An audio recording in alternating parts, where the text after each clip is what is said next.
Salam.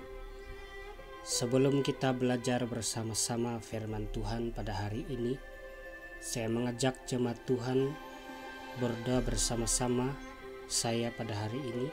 Mari kita bersatu di dalam doa. Bapa di surga, Allah yang kami kenal di dalam nama Tuhan kami Yesus Kristus. Pada hari ini Tuhan, kami ingin berkongsi atau belajar bersama-sama firman-Mu. Berikanlah kami hikmat dan kebijaksanaan, supaya kami dapat memahami dan menikmati firman-Mu, yang sebentar lagi kami akan nikmati bersama-sama.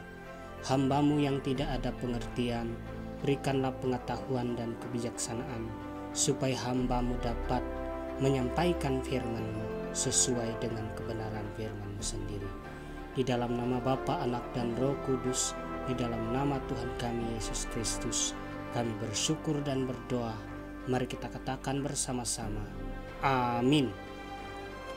Teks pembelajaran kita pada hari ini diambil di dalam Efesus 2 ayat 1 sampai ayat yang ke-22. Efesus pasal 2 ayat 1 sehingga ayat yang ke-22. Di bawah tajuk semuanya adalah kasih karunia.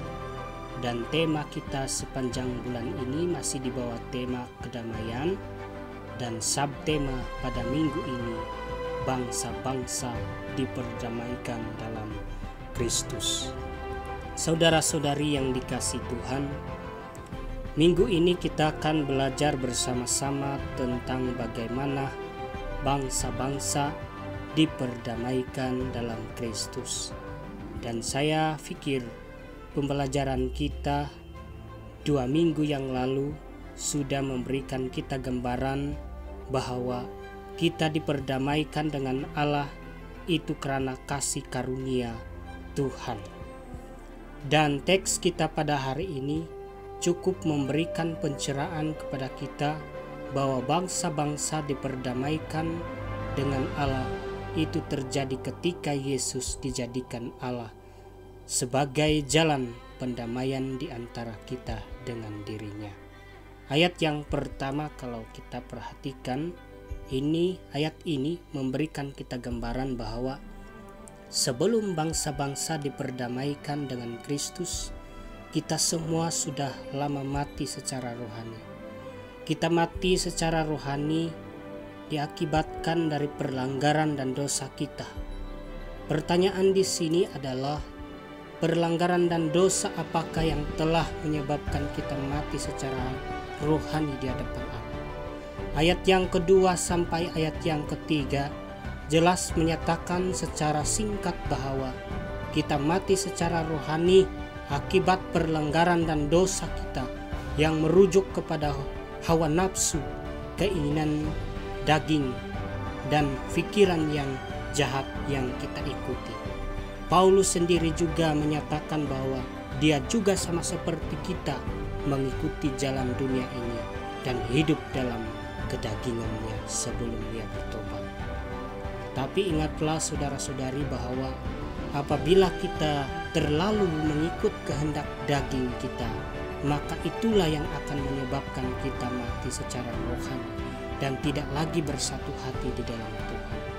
Namun walaupun begitu, dari dulu Allah tetap berbelas kasihan kepada kita, sehingga rahmat dan kasih-Nya dilimpahkannya kepada kita melalui Yesus untuk tujuan menghidupkan kita kembali dari kematian secara rohani. Kita boleh perhatikan ayat yang keempat sehingga ayat yang ketujuh supaya kita diperjelaskan. Ayat yang ke-8 sampai ayat yang ke-9 cukup memberikan kita pencerahan bahwa kita mati secara rohani disebabkan hawa nafsu kedagingan kita. Sebab itu Tuhan menyelamatkan kita melalui kasih karunia-Nya yang diberikannya kepada kita secara percuma. Dan itu bukan hasil usaha kita, tetapi pemberian Allah. Sebenarnya kita sudah lama mati secara rohani seperti yang saya katakan tadi.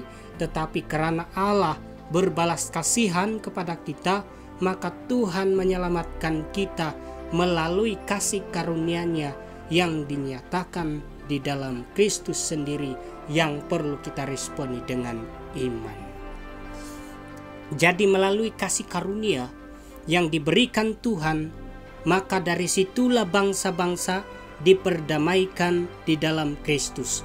Beli rujuk ayat yang ke-12, di mana di ayat ini dinyatakan bahwa dulu kita hidup tanpa Kristus, kita merupakan bangsa yang tidak termasuk sebagai umat pilihan Allah. Itu berarti kita tidak mendapat bahagian yang pernah dijanjikan Tuhan kepada umatnya. Kita hidup tanpa pengharapan dan tanpa Tuhan dulu, tetapi sekarang semua bangsa yang jauh dari Tuhan telah dipersatukan di dalam Kristus, diperdamaikan di dalam Kristus sendiri.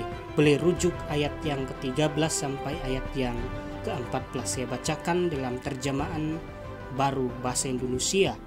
Ayat yang ke-13, tetapi sekarang di dalam Kristus Yesus kamu yang dahulu jauh sudah menjadi dekat oleh darah Kristus.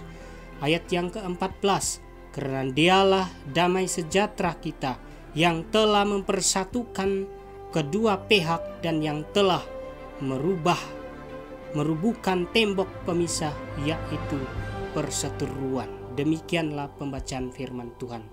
Hari ini kita bersyukur karena walaupun dulu kita sebagai bangsa asing dan pendatang, sekarang kita bukan lagi orang asing ataupun pendatang, tetapi kita adalah warga negara, orang kudus, dan anggota-anggota keluarga Allah yang sudah diperdamaikan di dalam Kristus sendiri. Ayat yang ke-19 terjemahan baru bahasa Indonesia. Bahasa Indonesia saya bacakan. Demikianlah kamu bukan lagi orang asing dan pendatang, melainkan kawanan sewarga dari orang-orang kudus dan anggota-anggota keluarga Allah. Demikianlah pembacaan firman Tuhan.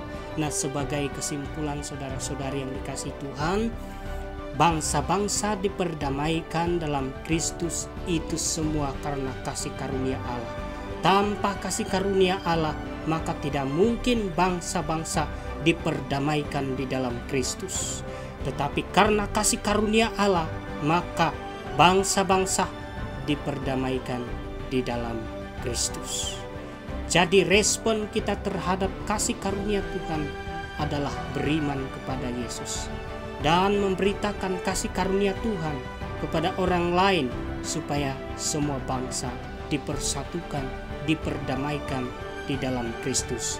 Tetapi kita juga perlu ingat, waktu kita memberitakan tentang kasih karunia, pasti banyak penentang-penentang yang coba menentang perkabaran tentang kasih karunia yang Tuhan sudah berikan kepada kita. Tapi itu tidak menjadi halangan bagi kita untuk memberitakan firman Tuhan, karena kita diperdamaikan dengan Kristus, kita diselamatkan oleh karena kasih karunia Tuhan dan bukan hasil usaha kita. Itu bukan hasil usaha kita, tetapi karunia atau kasih karunia yang Tuhan sudah berikan kepada kita. Tuhan memberkati kita semua. Amin.